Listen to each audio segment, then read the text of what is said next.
राधा मोहन जी फतेहगढ़ से। श्री हरिवंश। श्री हरिवंश महाराज जी, आपके चरणों में कोटि कोटि प्रणाम। महाराज जी, प्रार्थी आपका शरणागत है और इस शरीर से आर्मी में कार्यरत है।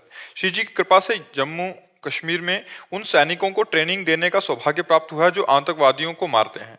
इनमें कोई जवान जब शहीद हो जाता मन बहुत परेशान हो जाता है, जिनको इन्होंने ट्रेनिंग दी होती है।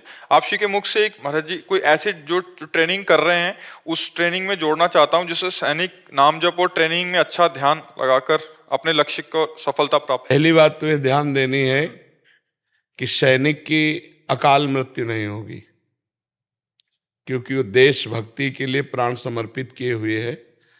तो जैसे युद्ध आदि में जो मृत्यु होती है वो पहले से निश्चित है, पहले से उसकी अकाल मृत्यु नहीं होती है कि वो तो अभी 100 वर्ष तक जीवन लेके आया था और अचानक आतंकवादी की गोली, उसी को गोली लगेगी जिसकी आयु पूरी हुई है। तो पहली बात तो हम सबको ये ध्यान देना है कि हम मृत्यु लोक में आए हैं, मरना सबको है, लेकिन कहाँ मर रहा है और किसके लिए मर रहा है ये खास बात है। आप देशभक्ति के लिए मर रहे हैं, आप देश रक्षा के लिए मर रहे हैं, आप संसार के उपकार के लिए मर रहे हैं। क्योंकि एक आतंकवादी अंदर घुस आया तो सैकड़ों लोगों की जान का खतरा हो जाएगा, एक पूरे प्रांत के प्रांत को वो हिला सकता है बम आदि के द्वारा। तो हम उसके लिए अगर प्राण त्याग देते हैं तो हमारी सदगति होगी। और मरना तो सबको है, इसका नाम मृत्यु लोक, सबको मरना है, लेकिन धन्य है आपका मरना जो आप देशभक्ति के लिए मर रहे हैं, जो आप संसार के उपकार के लिए मर रहे हैं, जो आप अपने परिवार का प्यार त्याग करके हमारे देश के लिए तैयारी करते हैं, हमारे देश के लिए प्राण न्यौछावर कर देते हैं। हम प्रणाम करते हैं आपको और आपकी सदगति होगी, आपको बहुत अच्छी सुविधाएं प्राप्त होंगी शरीर छूटने के बाद। अगर मनुष्य भी बनाया जाएगा तो पुनः ऐसा मनुष्य बनेगा जो महाभागवत होगा, जो महान देशभक्त होगा, जिसकी लोग वंदना करेंगे, ऐसा होगा।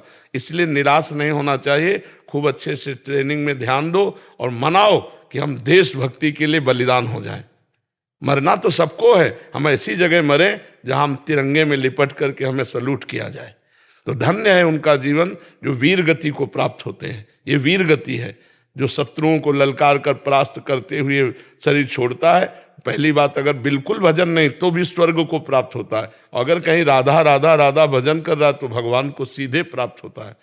इसलिए निराश और उदास होने की जरूरत नहीं है, मरना सबको है। हम जानबूझ करके भगवान या देशभक्ति के लिए जो कदम बढ़ाए हैं ये बहुत प्रशंसनीय है, वंदनीय है, हमारा देश वंदना करता है। आपको ही पीड़ा नहीं होती, जब जवान मरता है तो हमको भी पीड़ा होती है। जब हमको सुनने को मिलता है अपने शहीद तो पीड़ा होती है। ट्रक पलट गया जवानों का, वो तो हमें पीड़ा होती कि अरे यार, हमारा पूरा भारत हमें लगता है कि शोकाकुल होता है जब कोई सैनिक मरता है। तो जो भी समाचार सुनते हैं, जो भी, तो एक बार तो हृदय में पक्षपात उदय होता है ये वीर सैनिक के लिए कि इनके परिवार वालों को भगवान शीतलता प्रदान करें, शांति प्रदान करें और उसकी आत्मा को शांति प्रदान करें। तो हमें लगता है बहुत बड़ा मंगल है राष्ट्र सैनिक बनने में, इसमें तनिक भी अमंगल नहीं है। और मृत्यु जब होनी तभी होगी, अन्यथा नहीं होगी। प्रभु जी, जैसे जिनको हम ट्रेनिंग देते हैं तो पता चलता है कि महीने 2 महीने बाद उसका बंदा शहीद हो गया, उस टाइम पे बड़ा विक्षेप होता है। हाँ बिल्कुल होता है, क्योंकि परिचय अपना हुआ ना, अपने उसको शिक्षा दी, पर विक्षेप को उसको भाव में लाओ, नहीं तो ठीक नहीं रहेगा, फिर आप कमजोर होते चले जाएंगे। कि हमने ट्रेनिंग दी, 2 महीने में वो देश की सेवा के काम में आ गया, हमारी ट्रेनिंग सफल हुई और वो अच्छी गति को प्राप्त हुआ, सलूट करो उसको, शोकित मत हो। शोकित होने में फिर आप कमजोर हो जाएंगे, फिर शिक्षा में कमी आ जाएगी। क्योंकि किसी भी तरह से हृदय को कमजोर नहीं करना, हृदय को और बलवान करना है। अगर अपने भी अंग कट जाए तो भी हमको दुश्मन को पछाड़ करके मृत्यु स्वीकार करनी है, हार नहीं। हमारा लक्ष्य यही होना चाहिए, वीरों का यही लक्ष्य होता है कि अगर हमारे हाथ कट जाएंगे तो हम दांत से तुम्हारा गला काट करके तब मरेंगे, ऐसे नहीं मरेंगे। मतलब बहुत जिद्दी स्वभाव और बहुत कठोर हृदय उस समय रखने की जरूरत है कि कोई हम दुश्मन आकर के हमारे चरणों में गिर जाए, त्राहिमाम बोल दे तो भी हम नहीं बख्शेंगे, क्योंकि अभी त्राहिमाम बोलेगा पीछे से गर्दन काट देगा।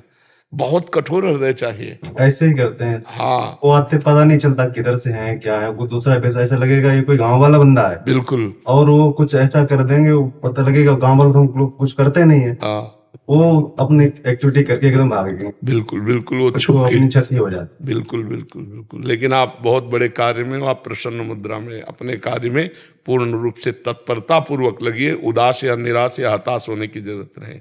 बहुत उत्तम कार्य है जी।